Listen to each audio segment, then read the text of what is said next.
You already know what to do. The problem is, you don't do it. There comes a moment when you stop trusting your own promises. You tell yourself you'll change. You say you'll push harder. You believe this time will be different. But when the moment arrives, something pulls you back. Not loudly, not dramatically, just enough to keep you exactly where you are. And at first, you don't even notice it.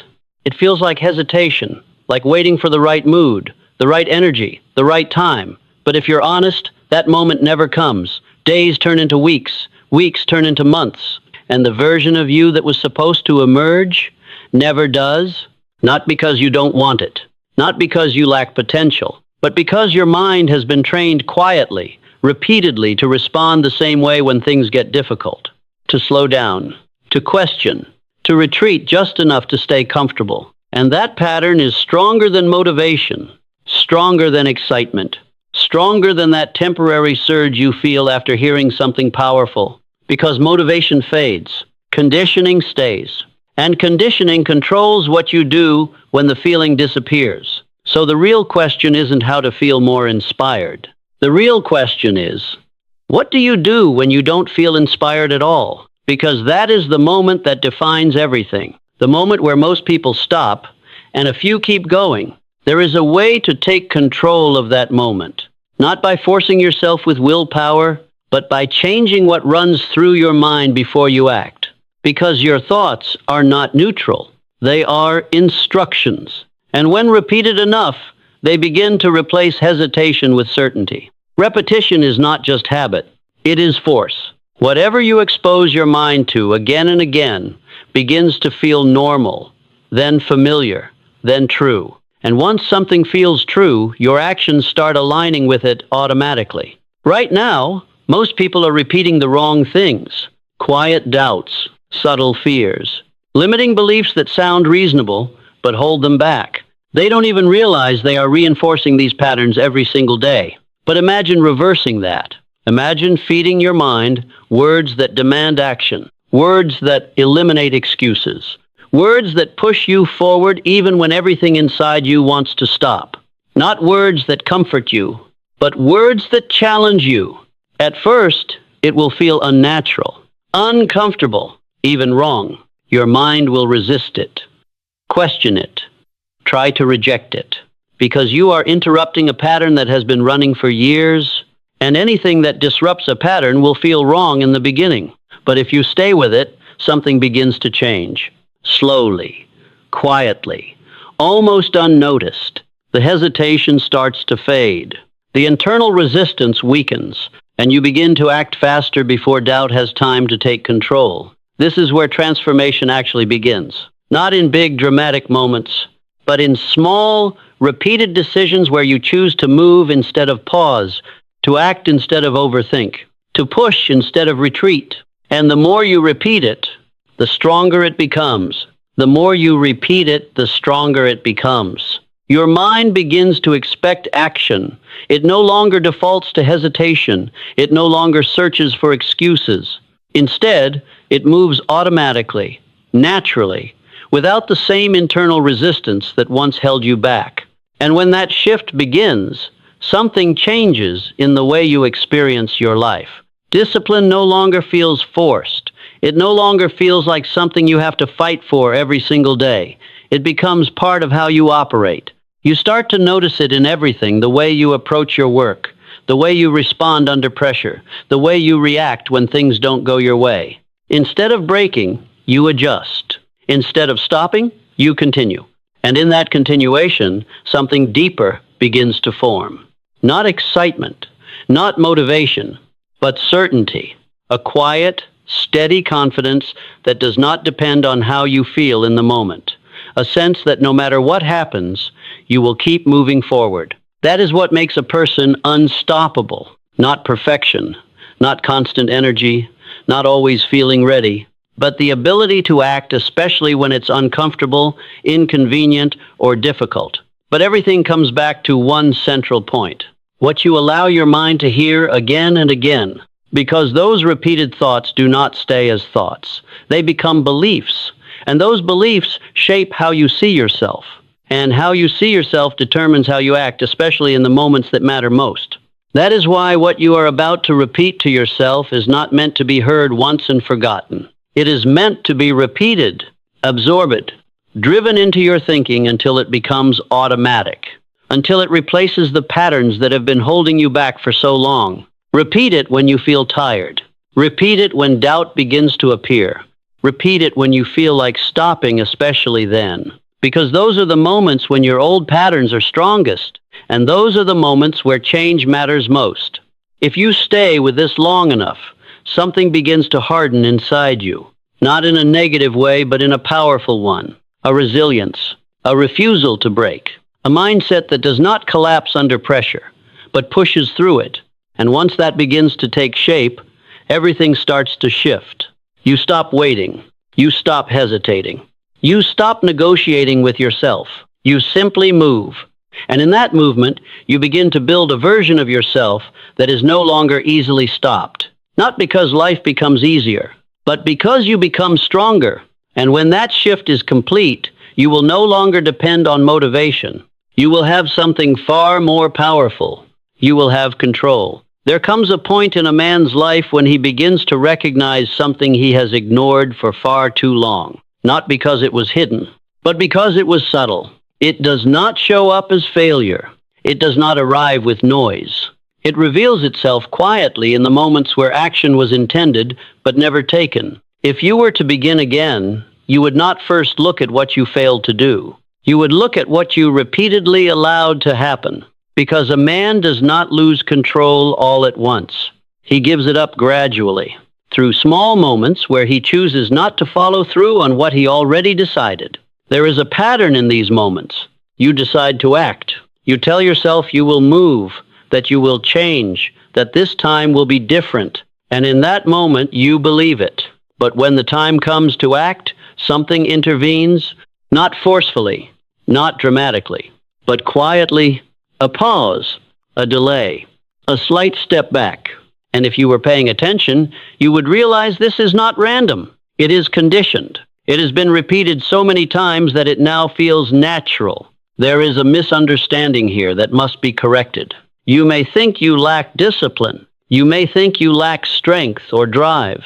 But in most cases, that is not true. What you lack is alignment.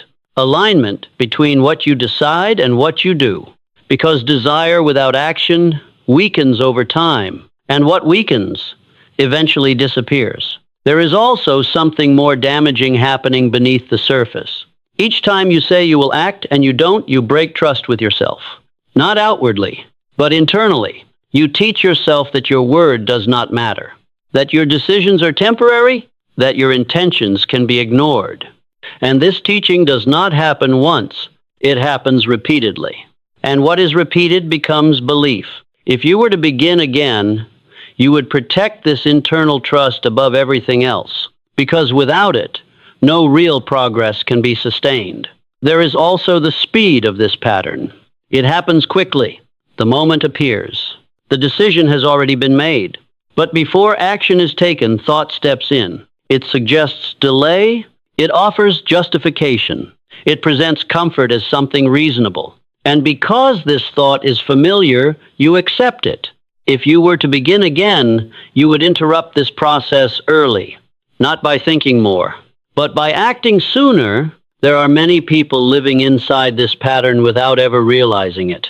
They talk about what they will do, they plan, they intend, but their actions do not follow consistently. And over time, they begin to see themselves as inconsistent people, not because they are incapable, but because they have practiced inconsistency.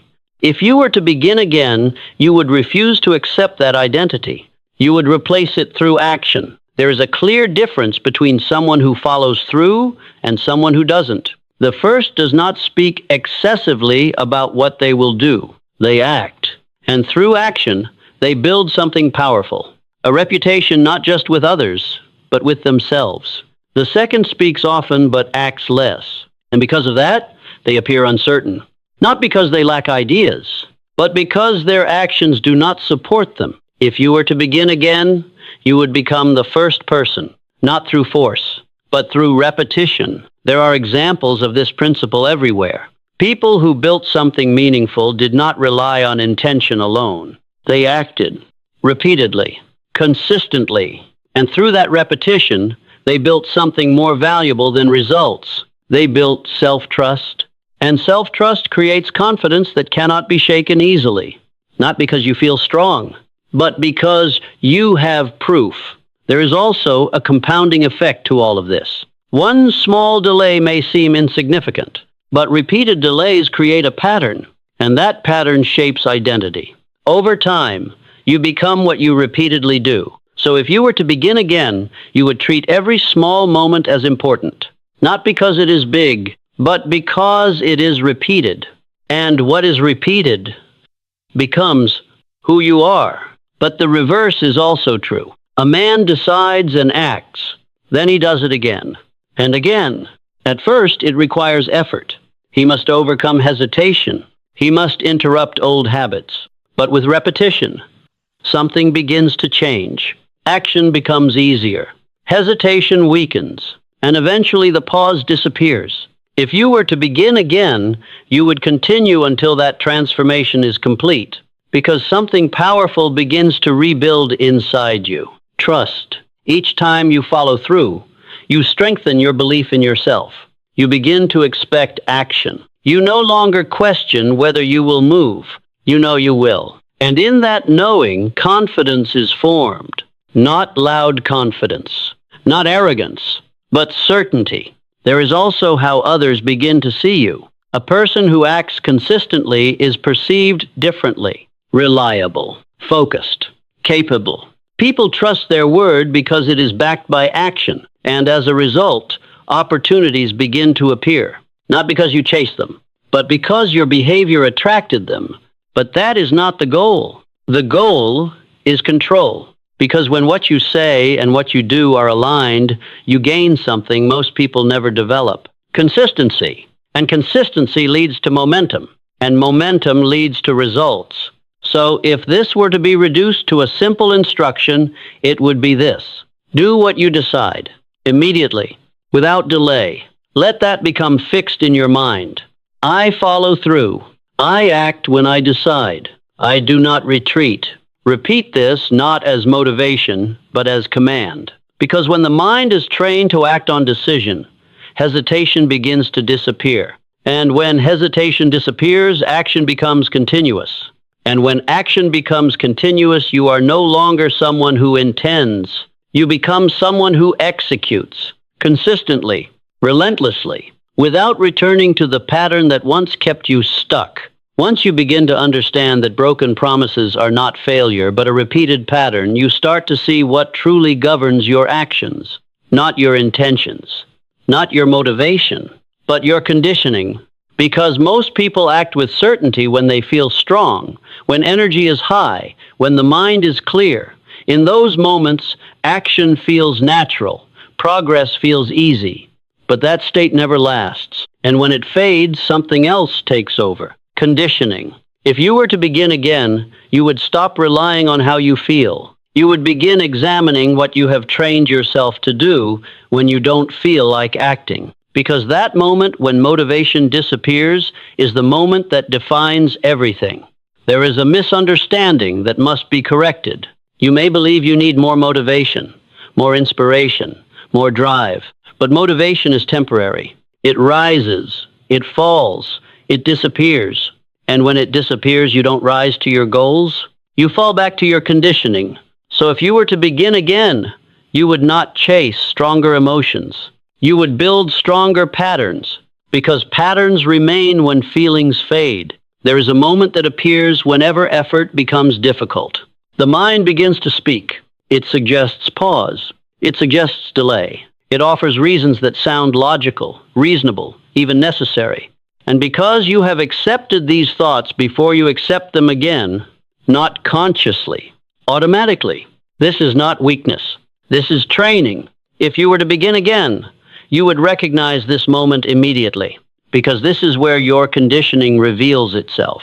Not when things are easy, but when resistance appears. Many people can act when it feels good. They begin with excitement. They move with energy, but the moment difficulty shows up, they slow down, they hesitate, they retreat, and without realizing it, they reinforce the exact pattern they are trying to escape. If you were to begin again, you would measure yourself differently, not by how you act when you feel strong, but by how you act when you feel nothing, because that is where control is built. There is also the way this conditioning is formed, a delay here, a hesitation there, a moment of retreat, repeated again and again. And each time it becomes easier, more natural, more expected, until eventually it no longer feels like a decision. It feels like your nature. If you were to begin again, you would interrupt this process early, because what is repeated becomes automatic, and what becomes automatic controls your behavior without question. But there is another version of you, a different response, a different pattern, a version that acts even when it does not feel ready, a version that moves when resistance appears, a version that continues when effort becomes uncomfortable. This version does not exist because life is easier. It exists because the response is different. If you were to begin again, you would become this version, not by waiting to feel strong, but by acting before strength appears. There are examples of this everywhere. People who achieved something meaningful did not rely on moments of inspiration alone. They continued when things became uncertain. They moved when problems appeared. They acted when effort was required beyond comfort. Their actions were not controlled by emotion. They were guided by decision. If you were to begin again, you would follow this same principle. There is also something important that happens over time. Conditioning begins to replace decision. At first, you must decide every time. You must push yourself. You must remind yourself. But with repetition, something shifts. You no longer need to decide. You no longer ask yourself whether you will act. You simply act because it has become part of who you are. That is when discipline stops feeling like effort and starts feeling like identity. There is also a danger you must understand.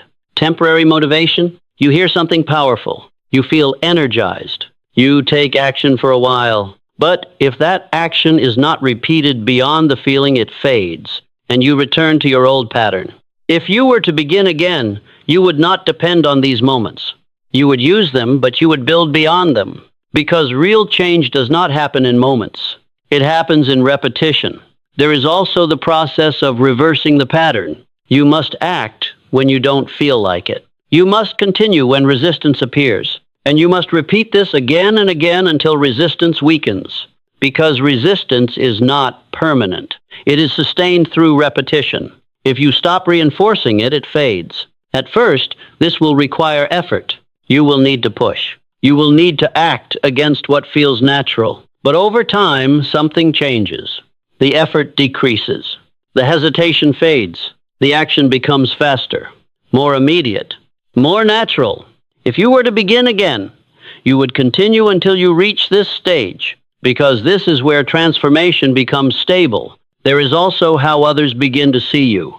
A person who acts consistently, regardless of condition, appears different, stable, reliable, certain. They do not see your internal struggle. They see your consistency, and that consistency creates trust, respect, opportunity. But again, that is not the goal. The goal is internal control, because when you can act without depending on how you feel, you become dangerous in the best way. You become someone who cannot be easily stopped. There is also a compounding effect. Each time you act when you don't feel like it, you strengthen the new pattern. Each time you continue, you weaken the old one. And over time, the new pattern becomes dominant. If you were to begin again, you would trust this process, because it is gradual but certain. There is also a different kind of confidence that begins to form, not based on excitement, not based on belief alone, but based on proof. You know you will act because you have done it repeatedly. You no longer depend on motivation. You depend on your conditioning, and that is far more powerful. Because motivation is unstable, conditioning is reliable. And once your conditioning is built, you no longer need to fight yourself. You move automatically, consistently, without hesitation. And that is where everything begins to change. You stop waiting. You stop overthinking. You stop negotiating. You simply act. And in that action, you build momentum. And in that momentum, you build identity. A version of yourself that does not collapse under pressure. That does not retreat when things become difficult. That continues regardless of how it feels. That is what it means to become unstoppable. Not perfect. Not always motivated, but always moving forward. And it all comes back to one thing: what you repeat to yourself. Because those repeated thoughts become your instructions. Those instructions become your actions. And those actions become your life. So choose them carefully. Repeat them deliberately. And build them until they become automatic. Because once they do, you will no longer need to force yourself. You will no longer need to rely on motivation. You will no longer need to fight hesitation. You will have already replaced it with something stronger, with something stable, with something that cannot be easily broken. You will have built control,